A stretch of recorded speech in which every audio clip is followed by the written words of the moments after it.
Okay, first off, just your name. My name's Barry Hodnett. Now let's first off start with the great bombshell. Tell us about going to hospital during COVID. Well, leading up to COVID, I knew I had a bit of a heart problem. I hadn't had any of the weaponised jabs that they were giving out, so I was pretty sure I didn't have a problem there. But I knew over the years that my blood pressure was going up sort of year on, but I'm not sort of person that worries too much about these things, not having a lot of faith in the medical system. But it came to a stage where I was walking probably 250 miles with, 250 metres with 5 kilos of shopping over my shoulder, and I stopped. I just couldn't walk any further. I was out of breath and stopped for a while and then continued home, which wasn't too far. Got home and I got hold of my wife. I rang her. She was in Perth on the way to Brisbane to do some business. And I thought, what am I going to do? And she convinced me to go to the Bunbury Hospital.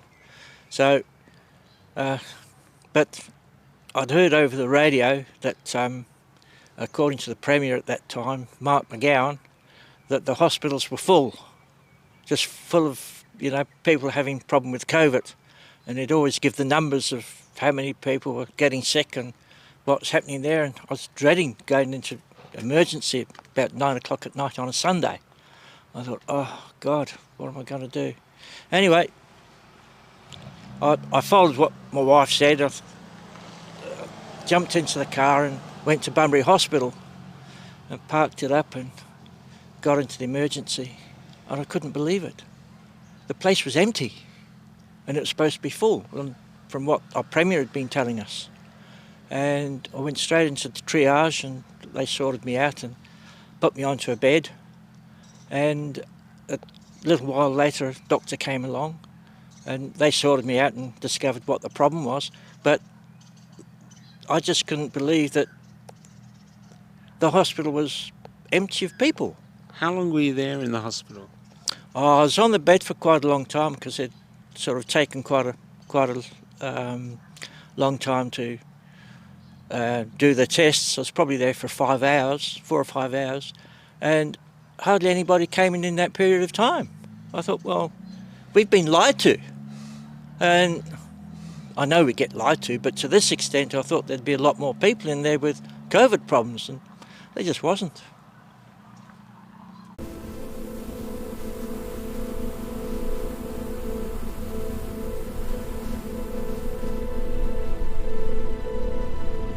So you were saying when you were young you used to stutter. Now I remember stuttering was a huge problem when I was young, not with me, but people had it. Yeah. How bad was your stutter? Well, when you're in high school, sometimes you've got to read a book or tell a story to the rest of the class, and I'd done all my preparation, but when I got to the front of the class, nobody really noticed how nervous I was, and I just stutter, and I just couldn't get the words out. And a little bit later in life, when you're stuttering, you want to ask a girl out and you walk up to her and you have a chat with her and you're that nervous, I couldn't get the words out and I'd just walk away. But I realised in time I had a problem, bad problem. How did you overcome it? Because it was a really powerful thing to overcome. One of the kings had it during World War II. That's right too. Yeah. It was absolute total concentration and breathing, and I got out of it myself. It took quite a long time, but it was just full concentration and breathing. What do you mean breathing? Just before you spoke, you... Yeah, just breathe good deep breaths before I spoke and concentrate. And how long did it take you to get through that?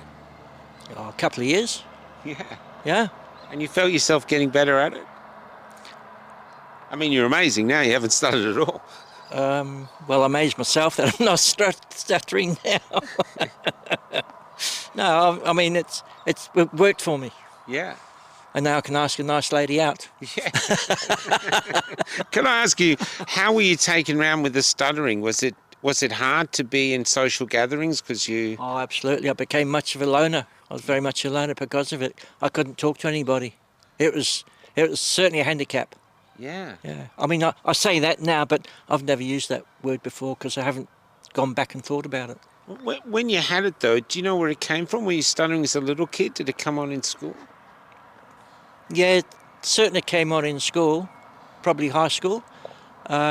Maybe part of that was because I'd gone to another school with a different language. And What do you mean a different language?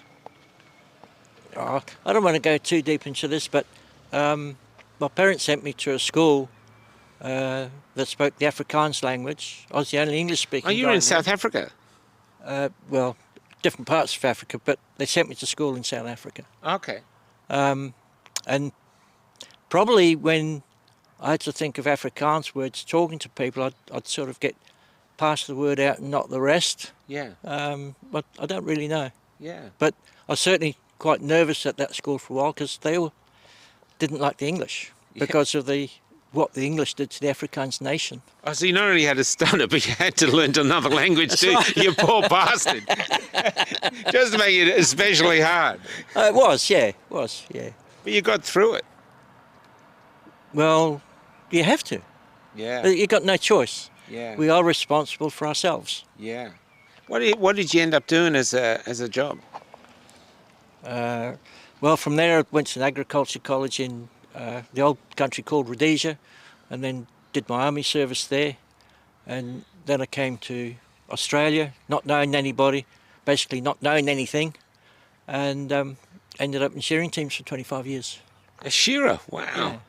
That's a hell of a hard job.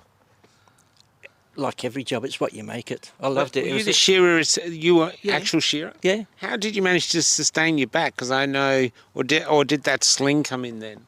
Oh, the sling came in about 5 years before I stopped. But as I say to people, the sling, it's probably good for your maybe muscles, but your back is still bent over. Yeah. So I don't really know if it's good or not. I don't know. And how many sheep would you do in a day? That's a very difficult question. There's so many variations. I'd like to say I'd average 160, 170. Wow! No, but the thing is, you get the Kiwis that shear different sheep. They're meat sheep. Well, they're more fond of their sheep. Well, we won't go into that one right now. It's more of a romantic engagement. Where the Kiwis go for a strip show, the shearing shed, yeah, right. Anyway, we won't get stuck into the Kiwis. They're good people, mighty people.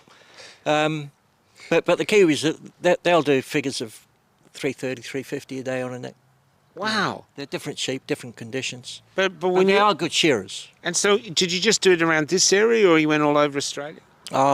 Pretty well all over Australia, New Zealand, and over to Ireland as well. Wow, that's fascinating. And I wasn't stuttering in front of the Irish colleens either. What was it like shearing in Ireland? Was it different from Australia? Oh, much different, yeah. You shear out in the field. Oh. And sometimes you've got to go and gather the sheep, and you gather the sheep, and then they're jumping over the rock walls, so you've got to do it all over again. But you're still using the electric one? Yeah, it's all electric, yeah. Yeah. Yeah. And in Australia, so you saw Australia in your time very different from Australia now, when you were shearing as a young fella. Unfortunately, the shearing industry has basically disappeared. At the peak of the game of shearing, there was about 190 million sheep. Now there's about 60 million sheep left. I mean, there's still shearers, obviously, but there are pressures on the wool industry to get rid of the sheep, basically. Oh, really? Well, in WA now, they're banning the live export of sheep. Yeah. But the people that are buying the sheep off us, they've got to buy them from somewhere else now. Yeah. So it's just what's happening. It's going to decimate the country areas. When you were a shearer, you travelled with a team of shearers, you were saying? Oh, you'd be with the team for maybe 4 or 5 months, and then they'd run out of work, the contractor, and you'd have to jump on the phone or look in the Saturday's paper, the employment section, and go through the contractors and start ringing up and find another job. So can I ask, when you were in one of these Shearers teams, was it very politically correct where you never swore or never said anything out of place? Fuck off. I am laughing up here. so what was it like being with them? It must have been a lot of fun.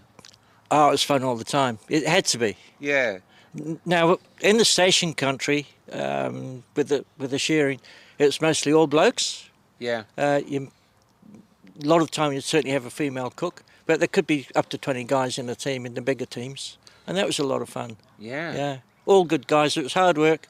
Have a few drinks after work and have a good tea. If the cook wasn't much good, you'd get rid of them and get another one. Yeah, yeah, that's right. Yeah, and was there a lot of drinking too, or they were dry sheds? Oh, no such thing as a dry shed. But I love it. I mean, there are alcoholics there. Yeah, but yeah. they put a good day's work in. That's no problem. Most of the guys were good. But it's just like getting guys anywhere else. I mean, you work hard. You have a couple of drinks after work, and it's normal. In these shearing sheds in the height of summer, these shearing sheds were well appointed and air conditioned.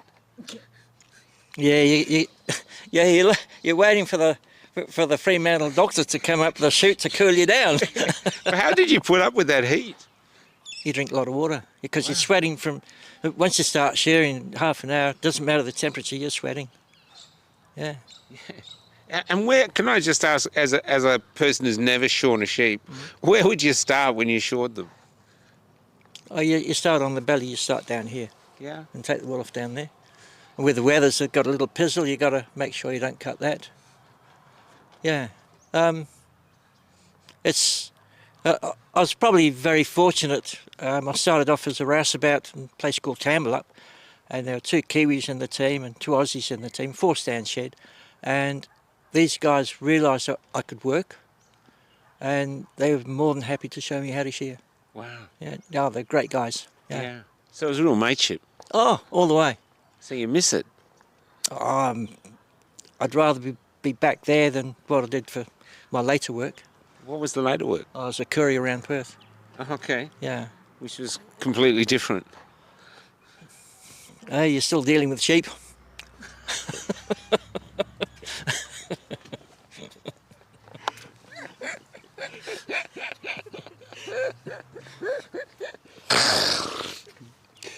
Why did you decide not to take the hoo juice? Well, I was sick as a little kid. A bit of a weed of a bloke, I suppose you'd say. Yeah. As I say to people, I was probably born in a drought year. Yeah. So there wasn't much feed around. And so I had to look after my health. No smoking, lots of exercise, lots of running. And that's how I was as a real youngster. And then going into shearing teams, I had to be at the top of my peak. It's a bit like you've got an animal that's working hard. You feed them properly, and I realised I'm that animal, and I have to look after myself. Yeah. So you decided what goes in your body. Absolutely. Yeah. And I met a guy that was he was shearing at the time. He was one of the guys that taught me to shear, and he was very keen to be a naturopath.